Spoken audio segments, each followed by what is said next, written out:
Hello, everybody. Welcome back to Stone by Stone. My name is Lauren Hall, a former member of the Edgewater Castle women's soccer team, and I am joined here today by Will Quam. Thank you so much for having me. Everybody clap. Clap for yourself. Yes. I'm really excited that you're here. I have been interviewing a lot of soccer teammates, coaches. I'm very curious about you, Will. Yeah. Let's just start from the beginning. Yeah. Who are you? Where are you from? Yeah. Give us just a little picture of the childhood. Oh my gosh. Okay. You don't have to go so much into detail. Okay, but fair enough. Yeah, give us a little upbringing. I'll start with the so I'm from St. Paul, Minnesota originally. Got it. Grew up in St. Paul.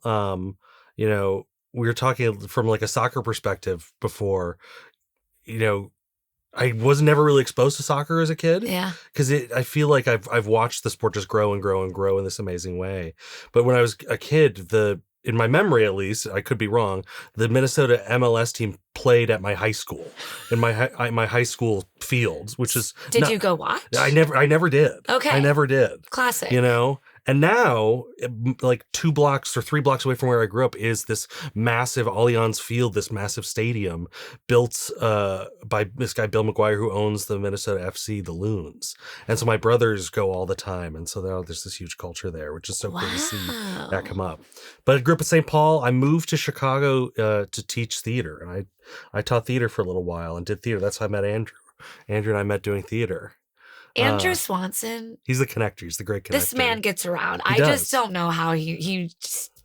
Yeah. What a guy. I know. I think I say that every episode. What a guy. He's fascinating. He really is. He lived in a wood shop for 4 years. Can't wait to interview him one day.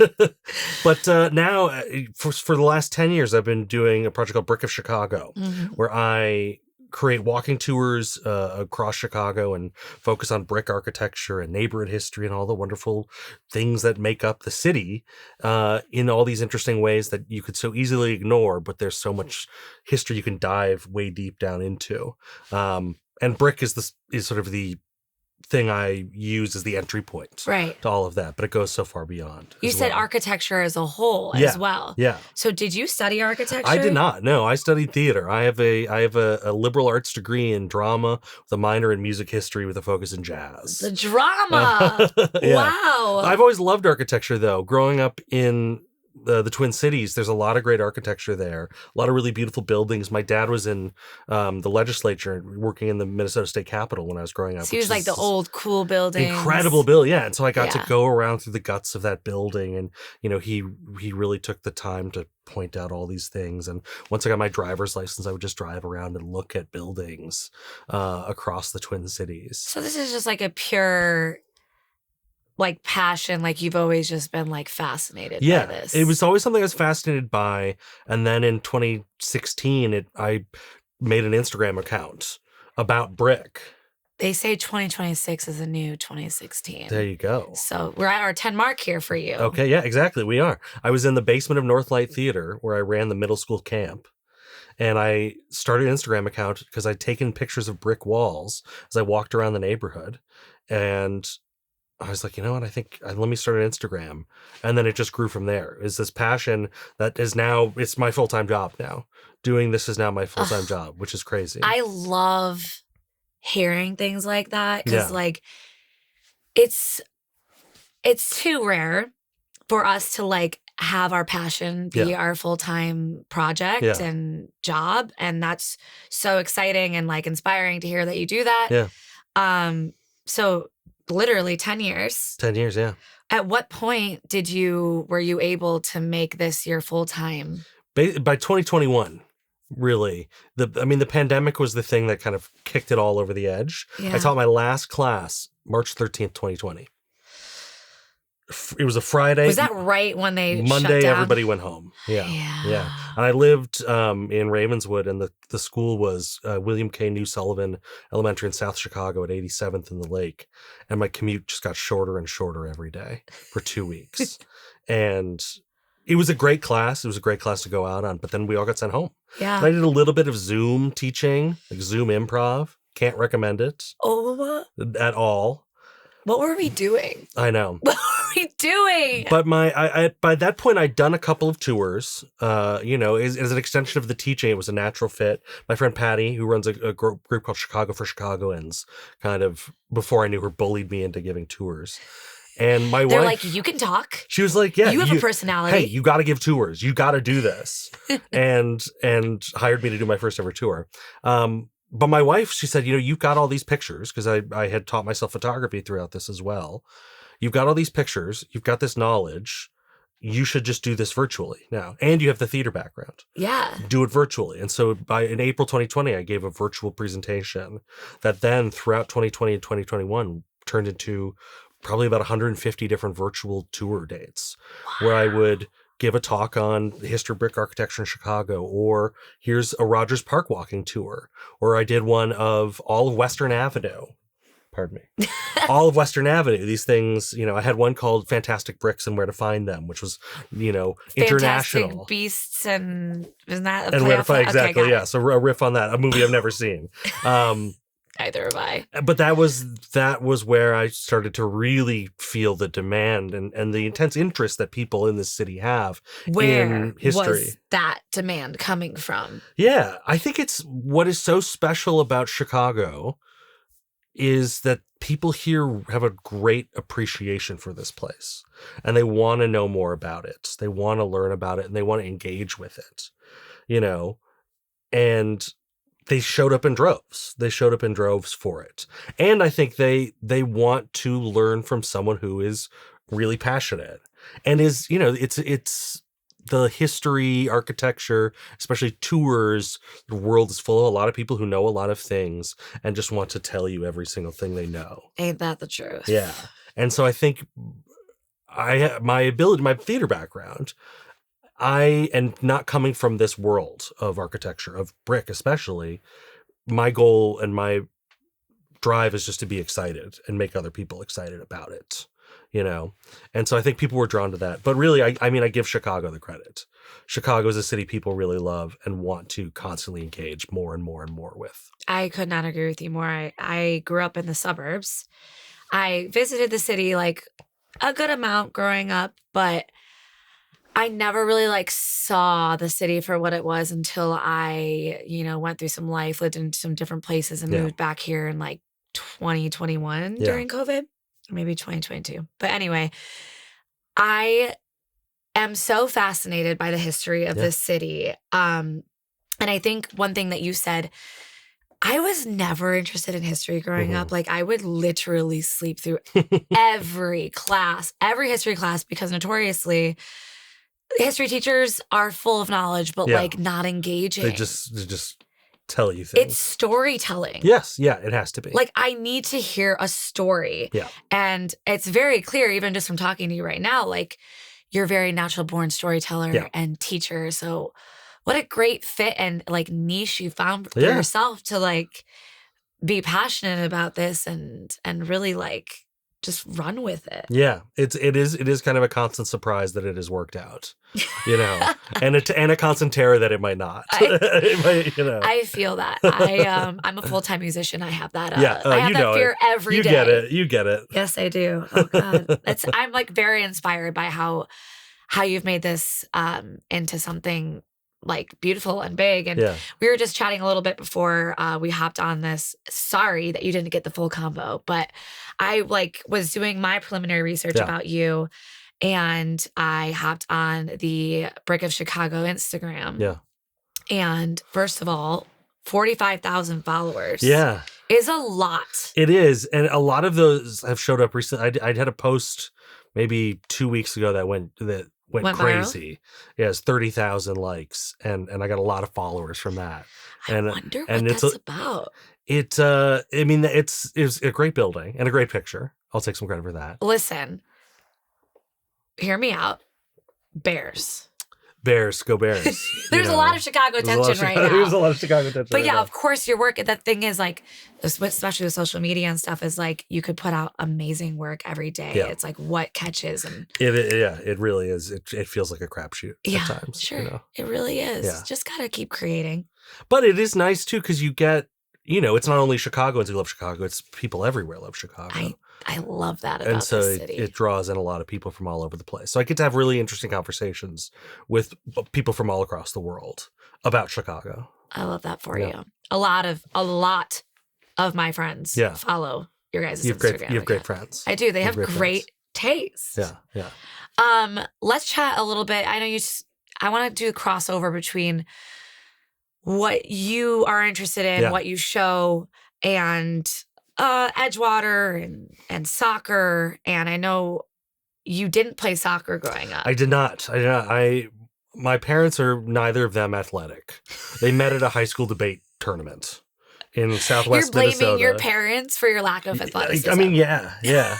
My mother's side is Norwegian. We're made to just kind of store fat and energy and not move too much. Stay warm. Yeah, exactly. I'm tall though. I'm 6'2", and so I was always tall, and so I played basketball as a kid. Of course, that's what you do. Until being tall stopped being enough skill. I completely understand. So I played probably until like 5th grade, that's 6th grade. At which point, other people had started to catch up. I have a twin brother who is now 6'6", and he played basketball until middle school, so he lasted a little longer. A little bit longer. Okay. Fascinating. But and I didn't really start to follow sports until I was an adult. Was not really until I was living on my own that basketball is what I really reconnected with. So my wife and we watch basketball almost every single night. Really? Yeah. What's your favorite league to watch? We follow the Minnesota Timberwolves. Also love Unrivaled, the new women's league. Unrivaled, yeah. It started by Nafisa Collier and Brianna Stewart. Nafisa Collier of Minnesota Lynx, Brianna Stewart of the New York Liberty WNBA teams as an off-season league where it's 3-on-3 on a shortened court. This sounds very interesting. It's great. It's on TNT. If you have HBO Max, you watch it. Wait, HBO Max is TNT? Yeah. You have to have like a standard or like a premium subscription to like be able to watch their sports. This is good. But we'll talk about this afterwards. But it's a very fun league. It's super fast. Yeah. And I think I love. And then we watch WNBA when the season's on too. I love the women's game and seeing how it's exploded. Yeah. It makes me so happy. Yeah. Any women's sport exploding makes me so happy. Yeah, me too. I love that you're supporting that. Yeah. It just brings me a lot of joy for anybody to be supporting women's sports. I know soccer is like not the most popular sport in America, which is like also such a funny phenomenon because in every other country it's everything.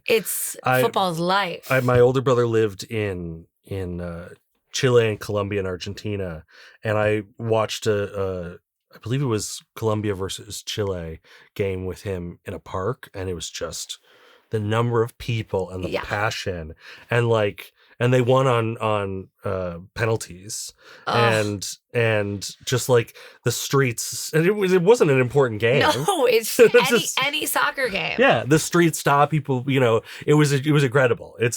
But what I kind of love, and what I love about like the Edgewater Castle, is because it is not the most popular sport in America, it becomes so. There's so much passion behind it where it exists, and it is so hyper-localized.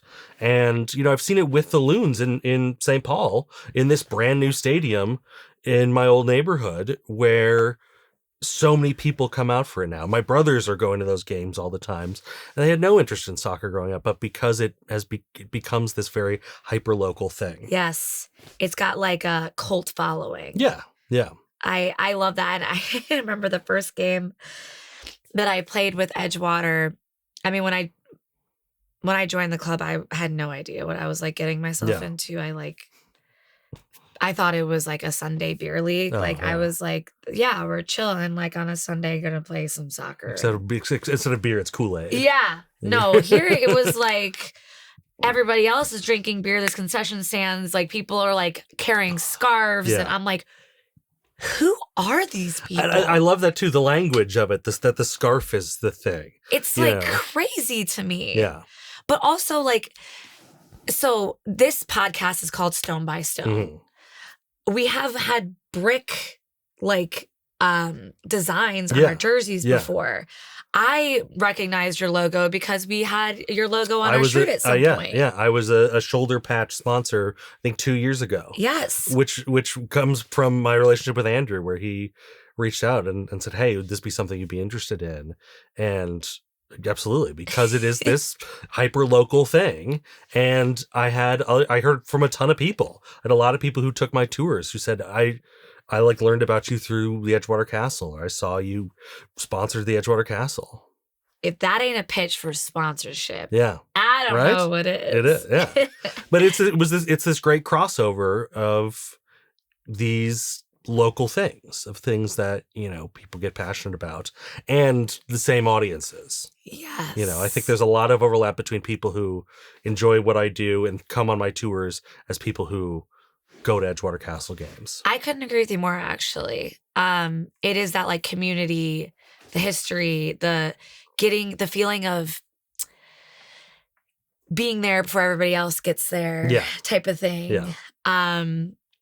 So why don't we just talk about brick? Let's talk about bricks. Let's do brick. Let's do it. So specifically wanted to chat with you about Winnemac Stadium. Yeah. Jornt Stadium? Jornt Field at Winnemac Stadium. Yeah, behind Amundsen. What can you... he already knows more than I do. What can you tell me about the brick? I could tell you Amundsen, one of the cool things about Amundsen High School is the high school there that sort of anchors that corner at Damon and Foster. And then the field is behind it.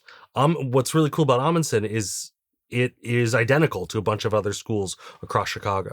When Chicago would build a school, they would design it once and then build it a bunch of times because it's a lot cheaper that way. Right, You've got one set of plans. Right. And that's really, and so buildings like Amundsen are what made me start to notice brick, in that Amundsen has red brick on it. Well, it's a red rug texture brick, it's called. It's a rough textured brick, pretty typical of the 1920s. Okay. But then you go to like Kelly High School in the McKinley Parky, Brighton Park area. It's the same exact building, orange brick. Same building, different brick. Same building, different color. Look. Different color brick, yeah. Okay. And that's what Chicago does, is plays around with the colors of the brick. But to talk about the brick itself, it's got a lovely rough textured brick, which is very typical of that era, where they're trying to make a brick that looks more kind of like a stone, or at times, scarves, like fabric. Making brick that looks not like a brick, but like a piece of fabric. I see. Yeah.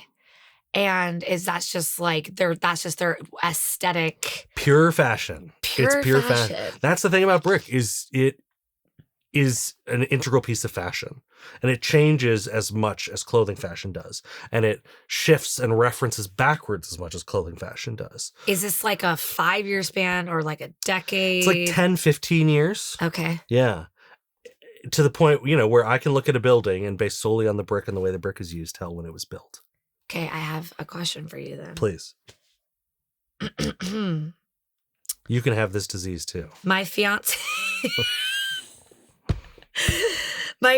and I bought a house in March in Avondale. Oh, beautiful neighborhood. We're obsessed. Yeah. I love it so much. Yeah. And I wanted to show you a picture of our brick because personally, can you show the camera just a close up of it? I want to know why this brick is different than my side brick. We're about to find out. And when you think the house was built, All right. So the first thing you notice is it's different bricks on the front and the side. Yes. Your house was probably built about 1910. Okay. It's old. It's old. Based on, is bungalow? I don't know what that means. Okay. All right. Your brick looks to be, it might be a vertical scratch, so it might have these sort of vertical channels cut into it, or it might be what's called a tapestry style brick, where it is kind of that almost fabric-like finish.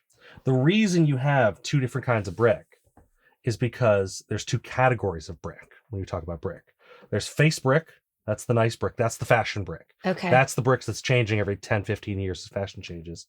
And then common brick is cheap brick. That's the brick that actually holds your house up. And insulates it? Yes. In a way, yeah, it all insulates it. The main difference is just this is intentional. The face brick is intentional. The common brick, it's just a brick. So this has probably been changed since its inception? No, it stays there. That's the great thing about brick is one of the big marketing things about it historically has been it's permanent. It doesn't change. You don't have to paint it. It's not like wood or any of that. What's with these two categories, what makes Chicago so special is that common brick on the side, that brick was made here in Chicago. How do you know? 10 years of research. All right, I trust you. Common brick was usually always made locally. Philadelphia had common brick. Milwaukee had common brick. Houston had common brick. That's your cheap stuff. Brick's heavy. You don't want to transport very far. Right, that makes sense. The face brick in Chicago was always imported. So your face brick could be from Boston. It could be from Philadelphia. It could be from Ohio. It could be from California. But we imported it to look nice, to impress your neighbors. Also because that Chicago common brick, and when you go home tonight, get up close and personal with it. I'm going to touch that brick. Touch the brick, and you're going to feel stones. You're going to feel variations. It's soaked up soot. I love this Chicago brick. common brick. It's so pretty. Which one? The face brick? I like. Well, the face brick? The face brick is beautiful. Yeah, you've got a lovely blend too. That's why I also think it's about 1910. Is it's not uniform color. You have navy, you have red, you have sort of purple, you have orange, and that blend of colors with that rough texture. It's all designed to make it feel like fabric in that era, and it's responding to. If you think of a brick in your mind, you probably think of a red rectangle. Correct. Smooth red rectangle. Yep. That was the height of fashion in the 1890s. Like Lincoln Park, Pullman, Pilsen, or, London, Boston. This brick is made in a rejection of that brick as much as possible. Because that brick became too perfect. Gotcha. Too mechanical, too machine made. We're alternative. It's Wonder Bread. That's artisanal cracked rye. That's publican bread. Let's go. There. Sponsor the team, please. I love that. Yeah. That was really cool. Yeah. Thank you so much. The common brick, that Chicago common brick that was made here in Chicago was considered to be, part of the reason they imported that face brick is because it was considered to be the ugliest brick in the entire country. Oh. Yeah, because it's got all those stones and all that messiness. And that's why it was hidden away. That's why it's only on the side and the back of your building. I see. And that face brick is there. Huh. Yeah. I'm going to start paying a lot more attention. I'm sure everybody says this after your tours. Yeah.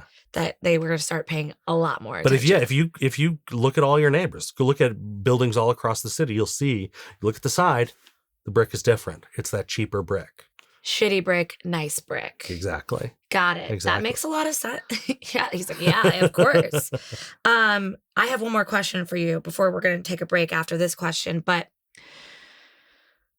the hot topic in Chicago, I've got to ask about Soldier Field. Okay. Yeah.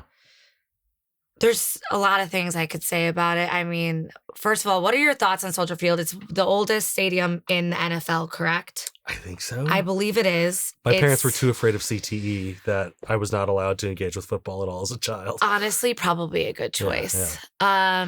But it's a really interesting stadium in that it's kind of two stadiums. It's the historic building, yes. It's this classical colonnade made of concrete. Is an interesting thing about it. It looks like it's stone, but it's all concrete. Because it's just a cheaper, certainly more advanced material at the time. And then this 90s spaceship plopped down on top of it later on, which is very popular to hate in Chicago. Yeah. And I've never been to a Bears game, so I can't speak to it. Oh my goodness, you have to. We're going to move, apparently. Apparently. And I have no desire to go to Arlington Heights. No, now the argument Northwest is Indiana, right? Northwest Indiana. I have more of a desire to go to Northwest Indiana than Arlington Heights. I'm not even going to address that. But, it's very popular to hate. But I think it's interesting. It's weird. One of the things I like about this work I've done the last 10 years is in just looking at and researching buildings of all different eras, is you come to appreciate design of all different eras and learn why people start to hate buildings and the point at which then they start to love them again. It's fashion. It's fashion. It's fashion. It's a cycle. 10 years ago, if I had showed you a picture of what Gen Z's wearing today, you'd say that's insane. I'm literally wearing cargo pants right now. Yeah, exactly. And it was insane 10 years ago. And now it's fashionable again. It's back, baby. It's back. It's these cycles that move. And in buildings and architecture, it moves really slowly. Of course. I mean, that's terrifying as an architect. I feel like you want to make something timeless, but you know that like things can go in and out of style, and it'll be, and unlike so many other things, it can just be torn down and thrown away, and then it might be mourned later. Like the Thompson Center right now. The Thompson Center is this wonderful, weird building. It's the old State of Illinois building downtown. Bright colors on the inside, wildly postmodern. The building has been saved, but now Google has just reclad it in this mirror glass, and it looks like any other glass building. And on one hand, I'm glad they're still using the building, but now it's not unique anymore. Yeah, and it hasn't been given time yet. The analogy I like to give is, the buildings. All buildings go from being new, and eventually to being historic, but in the middle they're just old. It's just old. Real. It's your grandparents' house, it's your dentist's office, and more than clothes or other things, we have these deep associations with these buildings, and we just want to get rid of them, and so we tear them down, especially the ones that are weird, like Soldier Field, like the Thompson Center, like the Harold Washington Library, which I love, but I've had people tell me it should be torn down. What does that say about us as humans? We're fickle and we like new things. We like the new and we like the shiny. Until we become nostalgic for it later and we can't go back to it. The next generation becomes nostalgic for it. It's like why you see this growing appreciation for brutalism. Or, there's a subreddit I follow now where people are like romanticizing 80s hotels. That has been a thing since ever. Yeah. Give me rug. Yeah.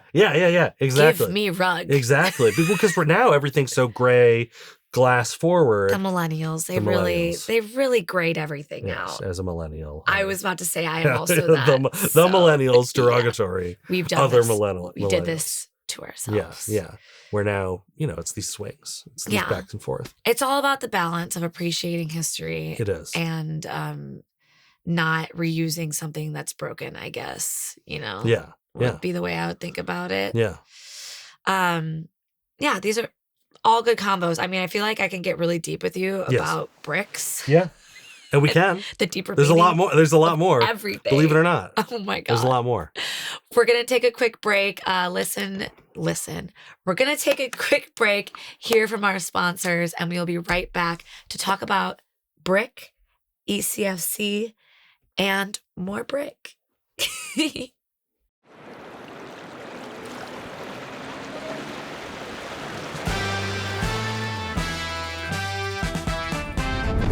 8 years ago, we were just an idea, a distant dream for togetherness, joy, and triumph. We did not inherit a dynasty. We did not arrive with airdropped riches and fanfare. We began with a foundation of belief and a shared commitment to build something authentic, something necessary. We're building this club the only way we know how. Stone by stone, brick by brick, goal after goal after goal. Now the foundation is set. The structure's sound. We can hear the music of the side streets and the rhythm of Lake Michigan as we give our community more Chicago to root for. Which is why we're proud to announce, for the 2026 season, Edgewater Castle Football Club officially enters the national stage, USL League 2 and USLW League. We built together. Now we climb together. Onward and upward, always.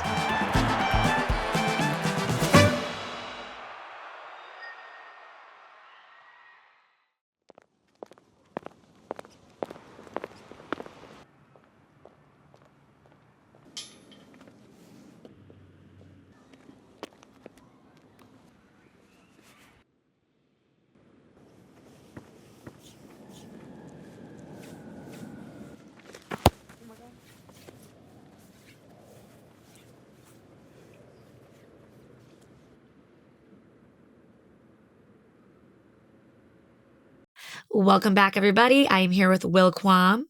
In case you forgot, we are going to chat about Edgewater Castle now. Please. Now that we're halfway through the podcast. What is your relationship to soccer, if any? I know you said you didn't play. Yeah. You started to discover it later in life. How about now? Like, have you been to games? Do you have any teams that you really like, soccer teams? It's still admittedly pretty limited. Yeah. Especially, we were talking before, I have a 2-year-old. And so I have not done a lot for 2 years. You've been raising a child. I'm raising a child. She's great. She's thriving. Harriet. Thanks to her mother as well, who deserves most of the credit. But I think what I really like about it is that hyperlocality of it. And that's really where my appreciation comes in, and all the sort of niche things, like the kit is constantly changing. It's called a kit. That there are these scarves and the chants and the songs, and it is kind of a much more theatrical thing than a lot of other major sports are. I would argue that we are the most dramatic. Yeah. Have you watched a men's soccer game literally ever? Yeah. Like, there is full-blown Oscar-worthy acting on the field. Yes. On the field. I was thinking of in the stands, but on the field too. That is true as well. On the field, off the field, referees. Yeah. There's so much passion behind it, and I do think it is fascinating that, like, Andrew's never played soccer before either, and he's obsessed with the sport now. I think it just draws people that are, like, passionate. It does, yeah. In general. Yeah, people who like and people who like community. People who want to find community. And it goes so hard. You know, I watch, like, British TV at times, and the way, like, you know, an Arsenal fan will talk to a fan of, you know, any other team. It's real. It's so real. It's so intense. Yeah, it really is. Have you been to an Edgewater game?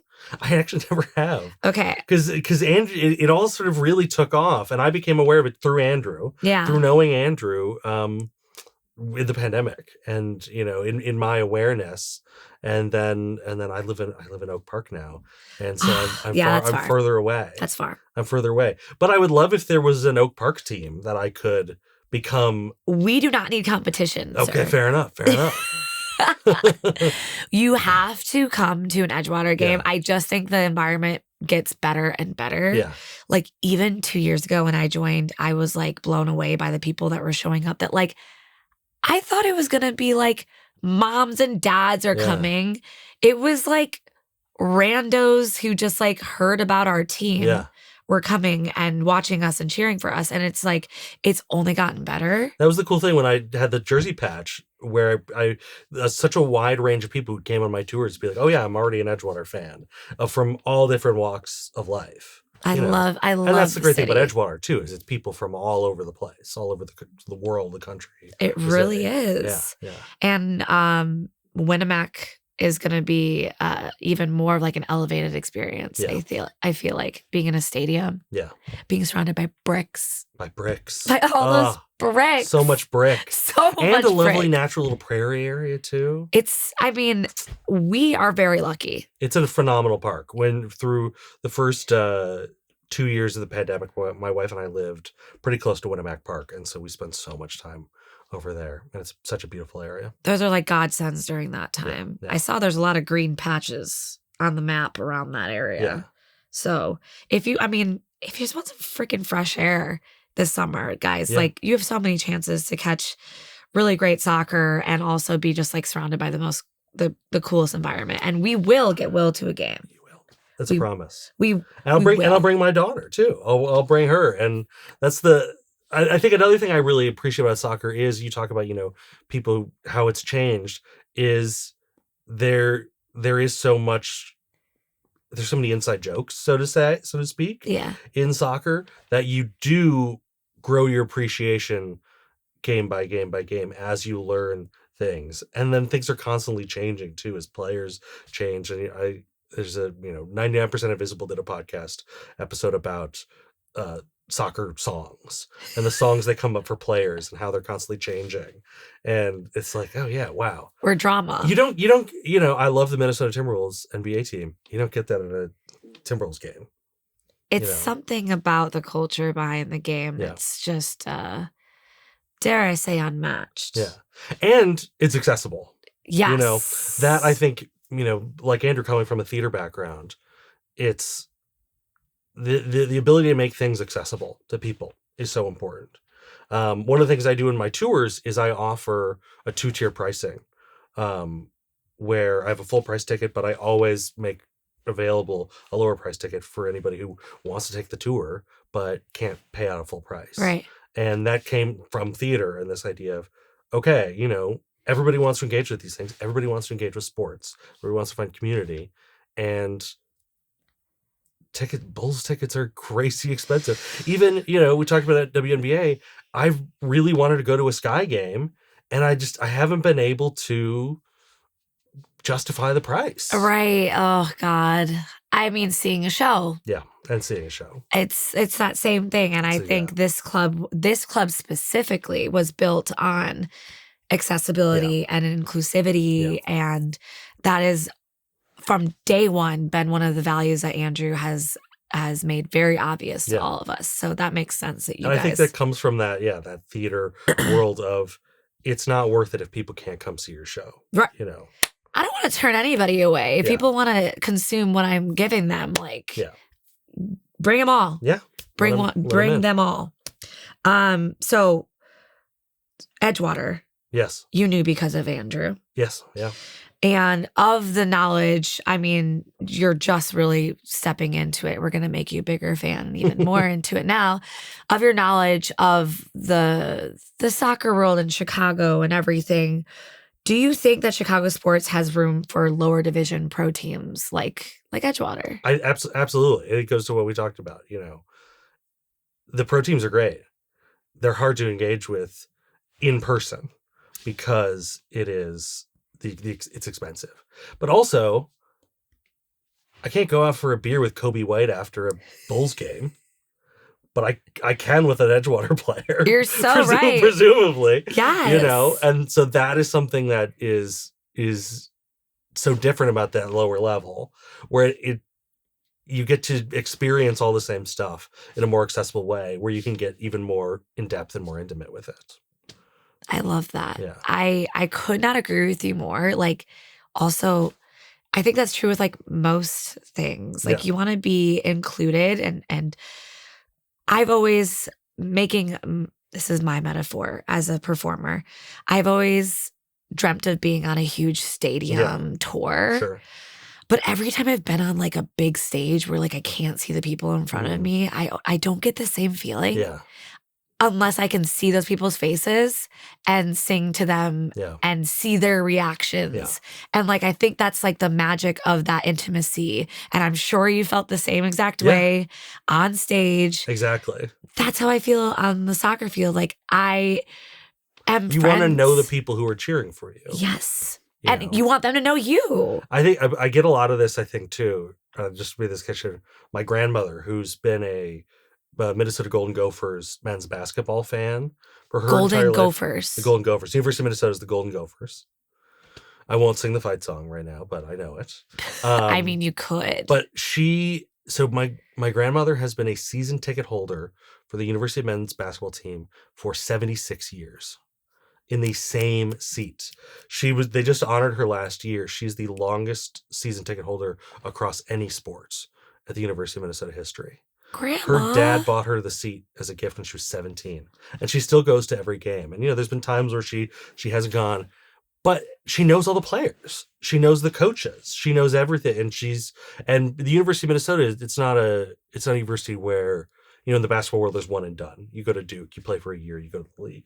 University of Minnesota, you play for 4 years, and you get to see the players change and grow and improve. And because she's the season ticket holder, she gets to meet them and know them. And she's surrounded by these other people who have owned seats for a long time. And so she goes to this community, and it's this wonderful exchange. And I think she's an amazing example of what that more intimate. Yes.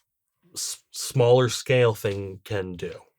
And that's me being like someone that's like, I want to be the person who like saw it first. Yeah. Like before like a trend really takes off. I see Edgewater growing every year. Yeah. And like it almost feels like I don't know where it's gonna go. I mean, it's already grown so exponentially over the last few years. Like I think bigger than anybody even imagined it. So I mean, it truly is crazy. Like following Andrew, the man living in a wood shop, and then suddenly having this soccer team that has grown. And then all these people who I knew from other walks of life who are fans, and people I meet on my tours who are fans. It really is, I think, a thing that has grown because it is so of a community and of connection and accessibility. I love that. Yeah. Oh, I love that about our club. It's just, and it's happened so organically too, which is like when you know you've got a good thing. Yeah. Which like literally, let's circle this back right to what you do. Yeah. Brick of Chicago organically grew out of a passion. I never meant to do this. I always said I would never start a business, and here I am running a business. Most entrepreneurs. I'm an employer. Yes. You know, I did not intend for that to happen.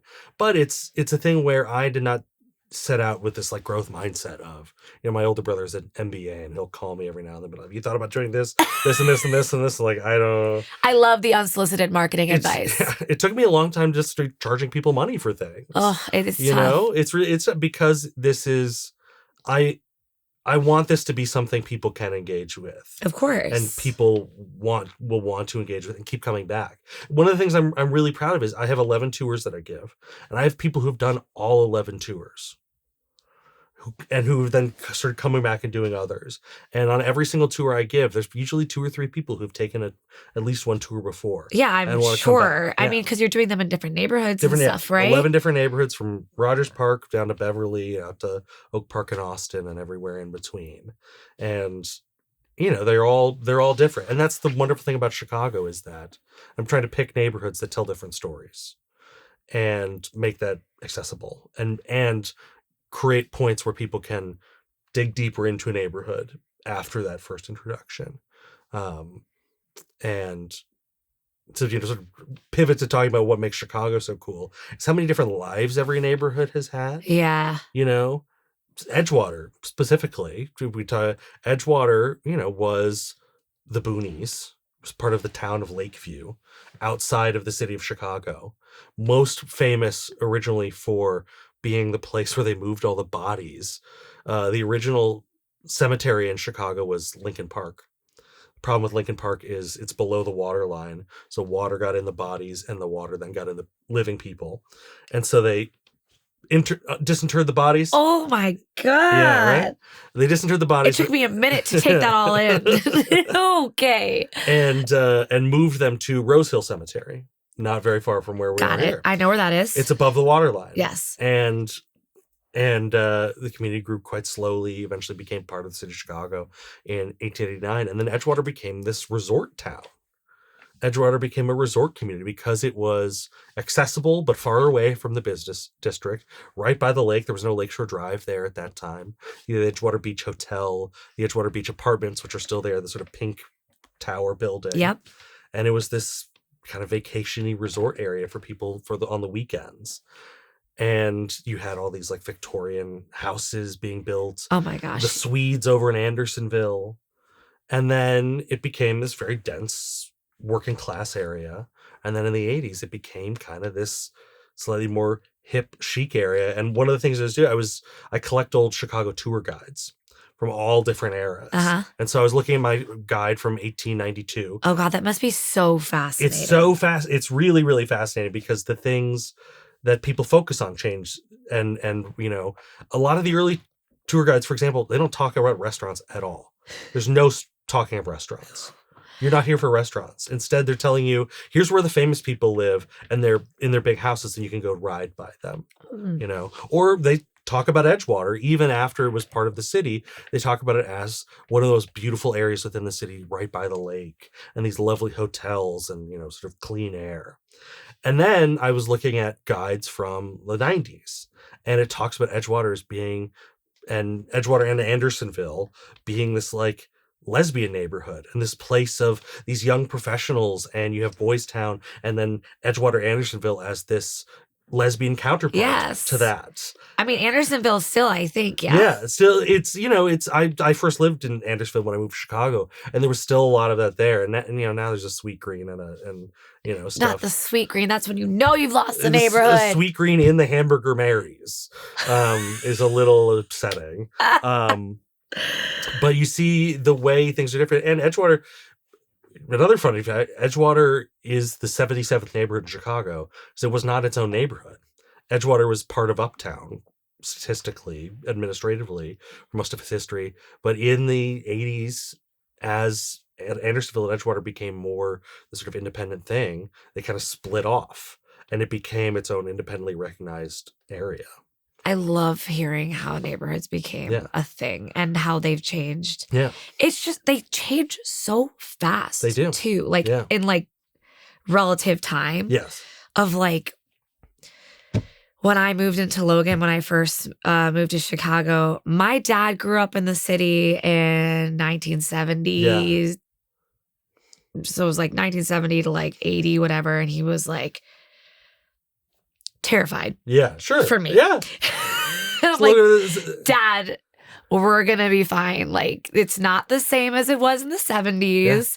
Yeah. And it's just interesting also to watch, even Avondale, since I first moved in here and now as I see it changing. And Avondale was the hub of Polish life. Yes. In Chicago. Yes. Which it wasn't even that until the 30s and 40s. Before that, Wicker Park was the hub of Polish life. That I didn't know. Oh, yeah, yeah. The Polish downtown was Ashland, Division, and Milwaukee. That was the great commercial center of Polish America. You had St. Stanislaus Kostka, right? It's the big church right by the expressway. Yes. 2 blocks south, you had Holy Trinity. Both those churches still there. They still do 5 masses every Sunday. Gorgeous. Holy Trinity still does 5 in Polish every Sunday. And so, but that was the old neighborhood, and then Avondale became the new neighborhood. Yes. And Avondale's the new old neighborhood. Yes. And you can still find these remnants of these There's things. this humongous club called Mary Law or something on, I think it's on Milwaukee actually. Probably. Or something, but it's these huge abandoned buildings, but there's all this Polish signs on everything. It's very interesting that's why I go around our neighborhood and I'm so fascinated by what was this? And that I love that. And one of the reasons I feel so passionate about, documenting these things and then giving it away is because if you don't write it down, if you don't put it in a place where someone can find it, it's just gone. Yes. And so much of what I do is because somebody wrote it down. And so much of the things that I'm banging my head against the wall about is because somebody didn't write it down. Yes. Trying to find out what this was. And I also think it's really important, and what I try to do in my tours is talk to people who live there now to get these things. One of the tours I love the most that I do is McKinley Park. That was actually going to be one of my questions. Yeah. What is your, I know it's probably picking your favorite children. Yeah, yeah. But if you're pitching a tour to people and what would be one of your favorites right now? I think Hyde Park or Logan Square are great first tours for people taking a first Brick of Chicago tour. Those have a lot of really beautiful buildings, very fun stories. One of the buildings I talk about in Logan Square was a car dealership that was financed by one of Chicago's great mobsters that nobody's heard of anymore. And it's just right there in the middle of Logan Square, and nobody knows what it is. Or 3 boys who ran away, and this crazy adventure I tracked them on. But I think the most fulfilling to me are ones like McKinley Park, which is a neighborhood people just don't know as much, certainly compared to Logan Square. Right. It's Southwest Side, Damon, and 39th, Pershing. And it's this neighborhood that moves really slowly and has always moved really slowly. And you get the descendants of these Polish industrial workers there. You get Mexican immigrants who moved in the 80s. You get this large Chinese population who's moved in from Chinatown. And it's not a neighborhood that has gotten a lot of official eyes on it. For example, I built that tour the same year I built an Old Town tour. And Old Town throw a rock and you find something somebody wrote about it. Old Town. Yes. And there's so much written about it. And City Resources, the city did a historical building survey in the 80s. So many buildings you can find out through that survey. McKinley Park, there's like 15 buildings on that survey. And so much of what I learned was just walking around the neighborhood, meeting people and asking the questions. A guy who he is a dental surgeon living in the house that his parents built. His dad was a dental surgeon who built that house. His grandfather was a tavern keeper in the neighborhood. And he was able to point at the house across the street, this beautiful multicolored brick little gingerbread cottage. He said that was Mr. Petz's house. And I've known all 6 people who have lived there since then. It's crazy how much people are willing to tell you if you just like talk to them. Yeah. Or I have a Bronzeville tour where there's 3 different churches we go by. And I've been in all 3 churches with tour groups because people pop out. And now there's one church, St. John Church Baptist at 48th in Michigan, right by the Hall Library, where we go in every time I have a tour. I schedule it that way because, Deacon Al is there to let us in. And it's this wonderful church it's a very funky looking church because the church bought a synagogue on that site in the 1940s, made it into their church, and then in 1948 just built a copy of it right next door and made them one big building. Oh, okay. And that's their sanctuary. Yeah. And they have a full immersion baptismal font. But then as part of the tour, we sit down in the pews and chat, and then Al just starts telling stories, and every time I learn something different. His dad was a blues and jazz and classical bass fiddle player who moved up from Mississippi and like played in speakeasies and was invited to go on a European tour with I think Duke Ellington, but declined because he had 2 boys at home. And these are, I just get to learn these things, it's just connecting with people and learning history. And I'm so happy that people like you are so inquisitive and good at talking to people and a safe space, that I know these people trust you with their stories so that you're sharing them with people like me, with people watching the podcast, with people that you give your tours to. Yeah.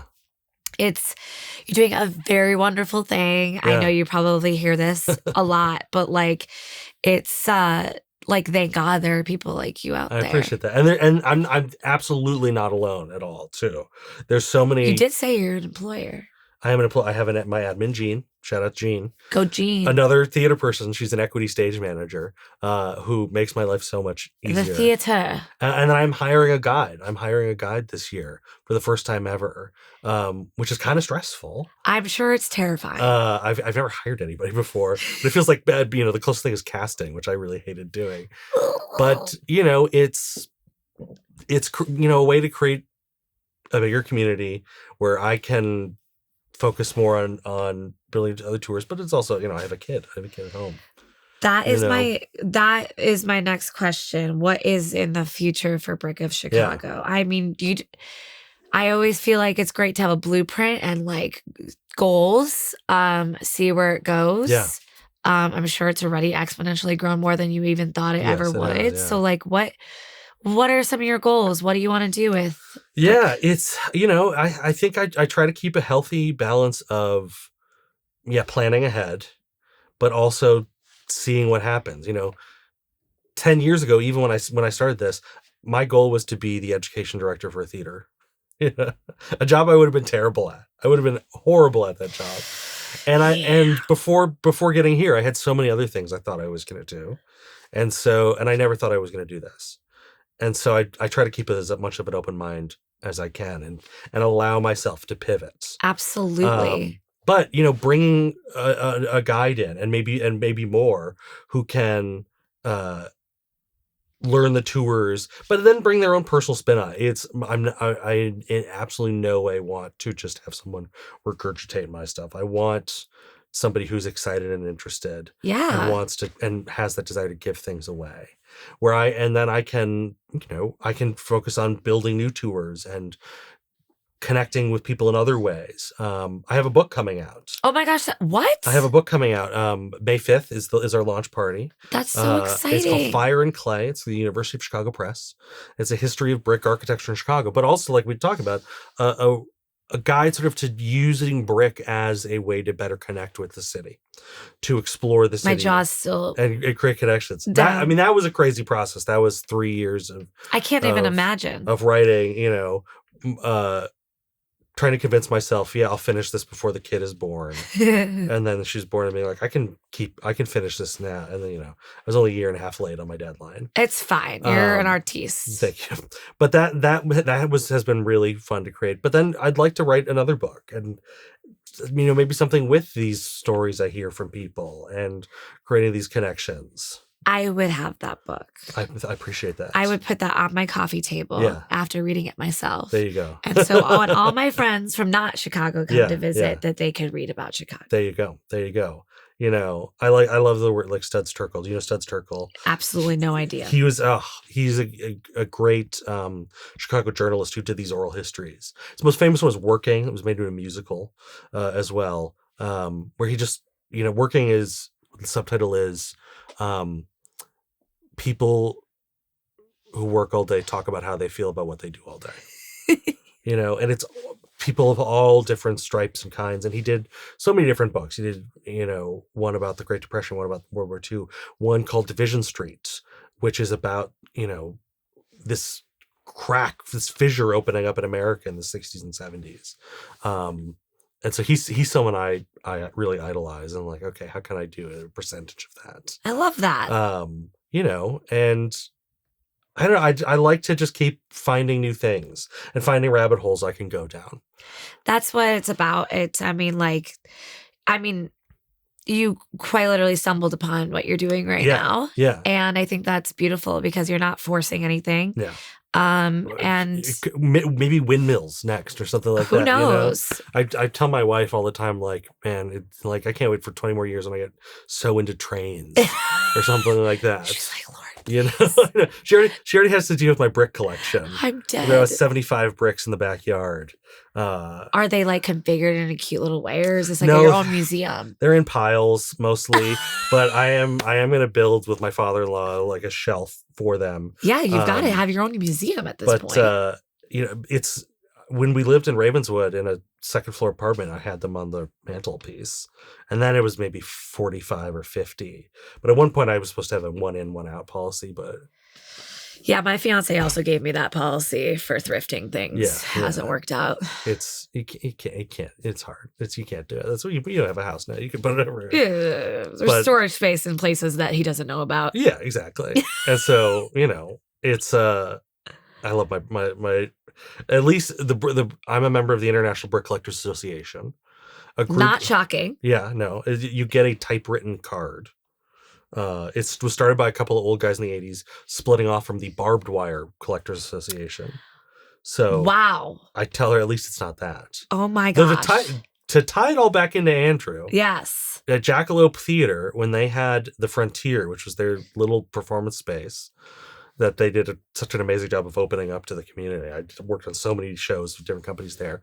They had a bunch of barbed wire in one of the bathrooms. It's because this sort of like Western, thing. And I don't know, he probably knows something about barbed wire. I mean, I wouldn't be surprised. Guess, I wouldn't be surprised at all. At one point, there were like 300 patents every single year for different barbed wire things. So that's what makes it so collectible. So there's a lot of variations to it. With bricks, it's more about, at least for me, it's more about from important buildings or from places that are important. Yeah. Or people. Yeah. I mean, it's all connected. Yeah. It's a physical piece of a thing. Yes. It's a symbol. Yeah. So let's put a little bow on everything. Please. Tell me about, if you were to talk about life as a whole and bricks and the symbolism of bricks and time and history and people and connections and all these things, like what would be a message that you would want to leave everybody with? It's not about bricks. It's about noticing. It's about paying attention to the little details and asking why, and understand and trying to find out why things are that way. Everything's built in some way by people, by science, by policy, by accident. And you can start to pull at the threads and understand why. And that gives you so much more of an appreciation for the built environment, in my case, but also people and anything. To put my own little bow on it, to connect it back to brick collecting, I'll tell you about my favorite brick in my collection. Oh, yeah. Which connects back to this too. It's a McFeely fire brick. It's a 9-inch long brick stamped with the name McFeely on it. McFeely family, the McFeely Fire Brick Company, made these bricks in Western Pennsylvania. Fire bricks are used to line kilns and furnaces. A lot of that in Western Pennsylvania, steel production. And so the McFeely family sold a bunch of these bricks, made an enormous amount of money, became extremely wealthy. They were the wealthiest family in Latrobe, Pennsylvania. And so the McFeely grandson, they were terrified, this is the era of like the Lindbergh baby being kidnapped, that he was going to be kidnapped. And so they would send him to school in this working class town in a limousine and tell him, don't get too friendly. And then send him home in a limousine. And he was very lonely. Yeah. And so he created puppets that he would play with. And eventually, as he grew up, he kept those puppets and took them on television as Mr. Rogers. Stop it. Fred McFeely Rogers. Stop right now. Yeah. I was like, how does he know all of this information about this kid? Yeah. Because it's Mr. Rogers. Wow. Yeah. And, for him, it was all about, he's someone I've idolized my whole life, especially when I was teaching, about meeting a child where they are and listening to them and seeing them and recognizing who they are and noticing those things. And so I try to bring a modicum of that into noticing the world and seeing how it's put together and who it's put together by, who it's put together for, and all of these things, and just appreciating and loving this city and this place. From its roots. Yeah. Straight from its most simple roots. From the clay on up. Beautiful, you guys. Thank you so much. Thank you so much. I would like to take a tour. Please, anytime. Many and tours. I'll see you at a game too. Oh, I'll see yes, you on the pitch. Sure freaking will. Yeah. Thank you for taking the time to talk to us about everything. Yeah, thank you for having me on. We're gonna have, if this hasn't convinced you guys to go see a tour, I don't know what will. Check me out. I'm online at Brick of Chicago. Yes. It's brick singular, not bricks. Just one brick. Just one of brick. Chicago. Bricks of Chicago was a parody Instagram account somebody briefly ran in 2017. And occasionally people accidentally tag it still. That's when you know you've made it. It has been active for a while. But I'm online at Brick of Chicago on Instagram. I'm not on really any of the other ones. But my website is brickofchicago.com. My book is Fire and Clay, and that'll be out in April and May. Amazing. Thank you, Will. Thank you. Really appreciate it. Thanks for watching, guys. Thanks for listening. We will see you again soon.